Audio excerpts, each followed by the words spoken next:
In this week's Rockstar Minute episode, you're going to learn everything you've ever needed to know about home inspections. If you like it, give it a thumbs up and subscribe if you want to see more like this.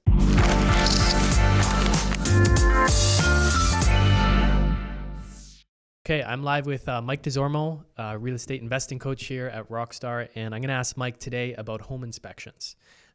What are they? Should people get them? We often get a lot of questions about, is it worth doing one? Because it is a bit of an expense.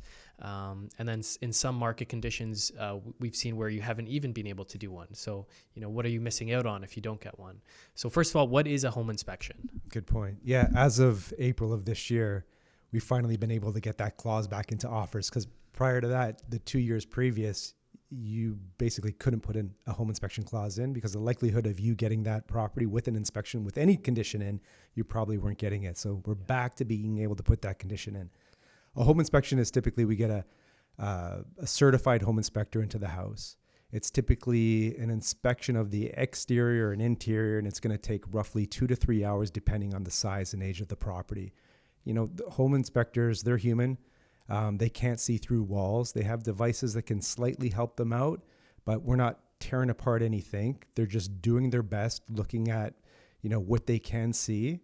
They're going to be up on top of that roof, in the attic, under sinks, into crawl spaces, just visually what they can see without sort of like pulling apart walls. That's what they're going to, try to go through with a fine-tooth comb. What are some of the major things that they might not be able to see, even, doing all the crawl spaces up in the attic? Like they do go and make a huge effort into seeing everything that they can. But what are some major things that just, no matter how good the inspector is, that they just might not be able to catch?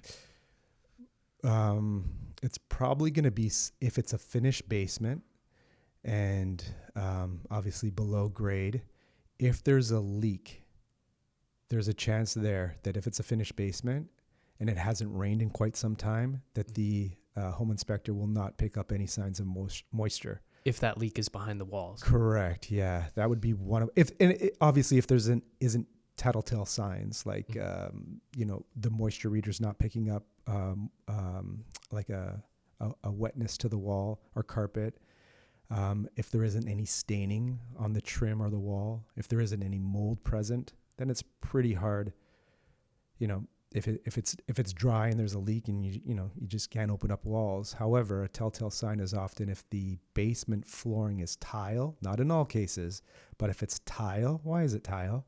The floor is cold and you put tile on a cold floor. That's usually a sign that basement is taking on water, and it's easier to mop up tile than it is to replace laminate or carpet that's going to get wet. Also, a dehumidifier running.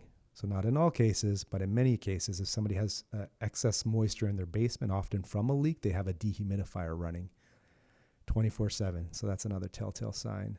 Another thing would be if there's any type of drainage issue from the house to the street. So often in the more mature neighborhoods, there's these large trees. And unfortunately, being a mature neighborhood, the trees look great. But those roots can be buggers, and those roots can compromise the drainage from the house to the street, penetrating the sewage drain and therefore leading to excessive backups. Because crap and debris just kind of gets stuck where that crack in the thing happens and causes a blockage? Yeah, the roots are basically penetrating. A lot of those neighborhoods are running on, the sewage is running on clay pipes unless they've been replaced. And unfortunately, those clay pipes, if not compromised by age, they've been compromised often by roots of large trees. So when you're looking at investment properties, do you ever see a property with some, big mature, oak trees or something? And do you kind of survey the yard to see how many mature trees are out there and if it could cause potential problems? Is that something you're kind of thinking about, or it's? Yeah, I mean, it is a consideration for sure. But also when we're inside the house, that's when the inspector's going to flush toilets, turn on sinks, run the shower to see if there's any type of slow drainage, because that would be the first sign that there's some kind of drainage issue. And then you can always get a plumber to go into the pipes with a camera too, right? To inspect that? You absolutely could, yeah. So some people, if they're on a budget, they're going to snake out that drain maybe every year. Other people may be replacing that drain with a new PVC pipe from the house to the street, and that's an expensive fix because now you're digging up the yard, potentially the sidewalk, potentially the driveway, depending on how the sewage is set up for that house. So it's quite an expensive fix. Okay, so a more cheap option, just in the short term, could just be snaking it every year. Yeah. Bit of an annoyance. You want to go the full gamut and get it replaced if you're really having an issue. But yeah, you are right. Yeah. Okay. And then how much does a home inspection typically cost? On average, for the average size home, you're running anywhere between $450 to $550 typically. Okay. So small investment considering what you're actually buying in terms of dollar value. Yeah. So when somebody questions, should I do a home inspection on a purchase? Should I really spend the $450 or $550? And the answer is, when you can, 100%, absolutely. It's such a significant purchase, the home, that yes, spend the $450, the $550 and get a home inspection done. At least this way, you know what potentially minor or major repairs that you have to deal with. And that's your contingency to get out of the deal as well. Like if these repairs are just too excessive, whether it be immediate or in the future, like, hey, the roof's about to go, the window's about to go, the furnace and AC, and that's not something that the buyer has in the budget or the price just didn't make sense, then that's the contingency there where the buyer can walk away. Obviously, you can negotiate as well with the seller. Would the seller be able to potentially reduce the price because of these findings? Some sellers are unaware of some of the findings from the home inspector. Has that happened where you've gone back to the drawing board and revised your offer based on what you found with the inspection? 100%. Yeah. It could be on price, or we could be asking the seller to repair some of these items. More often than not though, I think, as a buyer myself, and I think a lot of investors would agree, I think the investors would rather take on that repair than have the seller take on that repair, because you just don't know the quality. Like if we have a repair being done, we know the contractors. Yeah. We're not paying the cheapest person to get this done to clear a deal. So I think if you can negotiate the repair off the price and then have somebody do the repair properly, you're probably in a better position. Okay. Would you get a quote before doing that negotiation? That's a good idea. Often these home inspectors are pretty good, and they can often quote as well. And plus, a lot of the coaches here at Rockstar, we've probably done a lot of this stuff to our houses as well, or we can pick up the phone and call right away a contractor and just say, hey, we're at this house, this is the size or whatever, the furnace, the AC, the roof. What are we looking at for replacement costs here? Yeah. I've always found it helpful. I've been lucky enough to be able to do a home inspection for every property I've purchased. Mm-hmm. And I've just found it really helpful to have that as like a little guide of what I need to fix up, even if it's, nothing major or whatever. All these little fixes that I probably wouldn't have caught because I'm not really like a contractor type or anything. And I'm not in the attic and inspecting all this stuff. I can then go through this list and just knock off all the items in the order of priority. Right. So I found it super helpful just to get the place up and running and not run into any potential issues down the road. Mm-hmm. Yeah, exactly. Yeah. And especially if you're buying a property where immediately you're going to turn it into, a multi-unit property, a second suite or a triplex, or maybe you foresee yourself down the future, so not necessarily right away. Properties like that, you want an inspection because you want to know things like, does the water line coming into the house provide enough adequate supply based on the size of the pipe if I want it to convert to a second suite? Does the panel, is there enough amperage coming into the house to accommodate a second suite? Because there's a big difference between hydro lines running in the air on poles and hydro lines running in the ground.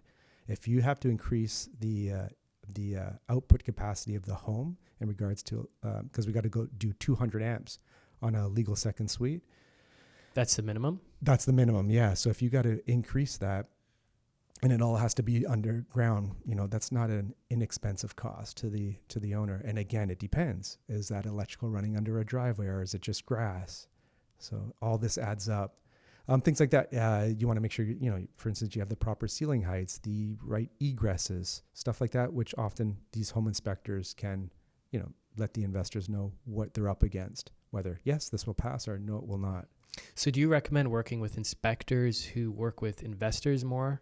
On average, they kind of specialize working with investors. They know what they're trying to do in terms of second suites and stuff. Is that something you try to do? I think if it's an investment property, yes. If it's a primary residence, then maybe that's not necessary. Okay. Yeah. And then if it's the market conditions like we've seen for, let's say, the past 2 years where you have to offer no conditions, do you still advise investors to do the home inspection after they close on the home? So really good question. So there's a couple options there. One would be to do a pre-inspection. Now, it could be hard because we saw a crazy market where houses were selling within hours. Yeah. But if they were doing like a holding offer date where it's like, okay, property's on market, in 5 days we're going to look at offers, you typically had enough time to get a pre-inspection done. So you can send an inspector there, and therefore when you were going to submit an offer, if you were still going to submit, you would at least know what you're dealing with in regards to the home as a result of the inspection. After the fact, so if you couldn't have got that pre-inspection done, you've closed on the home, yes, still recommend getting a home inspection done. Again, just so the inspector can give you that peace of mind, letting you know, hey, property's spick and span, don't worry about a thing, which is, by the way, highly unlikely. Whether it's brand new build or resale home, always something comes up, like they find something. It could be the simplest thing. Caulking often with pre-construction homes, it's caulking. Caulking was missed. Our hardware fixtures on taps or showers or sinks or whatever is not secured properly. These contractors are often rushing in and out very quickly, and things get missed. And so if you're doing it after the fact, you at least know which things should be attended to. Got it. Yeah. Okay. Anything else on home inspections? No, I just think now's the time where in the market that we're in, you can get an inspection in, and therefore you should. And it's typically a 5-day conditional period. So you have 5 business days to get an inspector in. Most guys are readily accessible. You can get them in within the next day or two. Do you have to be at the house for the inspection? As a buyer, you do not have to be. The agent who was working on behalf of that buyer, yes, they have to be present to give access to the home inspector. It would be a good idea if the buyer can make it out, but if it doesn't align with their schedule, the home inspector is going to get back to them regardless with a very thorough report. Mm-hmm. And their agent's been there, so. But you recommend, if the buyer can, to attend it? Again, yeah, it's to read something and to physically be there while a home inspector is pointing it out. Like, for instance, poured concrete foundations. If there's a leak in a poured concrete foundation, it's typically as a result of a crack in the wall. There's an epoxy injection, and it's very inexpensive. It's a couple $100, the leak's taken care of. If it's a block foundation wall, the leak can start far right top corner, but be coming out bottom left corner. And that's because these block foundations, they're hollow cinder blocks. So water can get in, and it's just going to go to the path of least resist. Yeah, so that's a little harder of a remedy. It's typically an interior or exterior fix now. You're digging up and you're doing extensive work compared to an epoxy injection. So for a home inspector, to try to describe that in a photo compared to come down to the basement, I got to show you something. And the home inspector go through it that way. It's better if you're on site. Just on the foundations, what's a more stable, durable, better quality foundation, the poured concrete or the block? Building code is now poured concrete, so it is poured concrete. Okay, so it's just these older homes that. Correct. Yeah, just like in regards to wiring, it's copper wiring versus aluminum versus knob and tube. Like on some houses have mixtures between copper and aluminum. We've gotten away from knob and tube aluminum. Now we're doing copper. Some insurance companies won't even insure knob and tube properties. Some aluminum wiring properties, insurance companies need. It's called an electrical safety authority certificate. So some stuff has to be done to the outlets and switches and whatnot. It's called pigtailing. Yeah. Some attics have on the older homes have an insulation called vermiculite. Some of this vermiculite may contain asbestos, so that you're typically putting it into a bag and taking it to a lab to make sure it doesn't contain asbestos. Like, there's lots of little things that it's so worthwhile getting an inspection done. So at the inspection, you would get the sample from the attic. Correct. Yeah. They send it into a lab. Correct. And you get an answer within that 5-day period. Yes. Yeah, exactly. Wow. Again, so you know what you're up against. Yeah. When it comes to adding conditions to your offer, like if you can, like you're saying, you definitely want to add this inspection condition. But like all things equal, let's say I make the exact same offer as this other guy, and I have a condition of financing and inspection, and he just has a condition of inspection. Mm-hmm. Would the seller take the offer with less conditions because it's less likely they're going to back out? If all things were the same, offer price, close date, deposit, Yeah. yes, the one with less conditions, especially if there's a financing condition there, which again, in this day and age right now, in this market that we're in, most offers are with a financing condition. But at the same time, if one just came in with an inspection, that gives the seller and the seller's agent the premise that buyer doesn't have an issue with financing. Yeah. Because there's no financing clause in there. Mm-hmm. So technically, the one with the least amount of conditions, especially if it's just an inspection condition and the seller's confident on their home, that's the one they would most likely Are go those the main two conditions you're typically including on offers? for single family residential. Yes. Okay.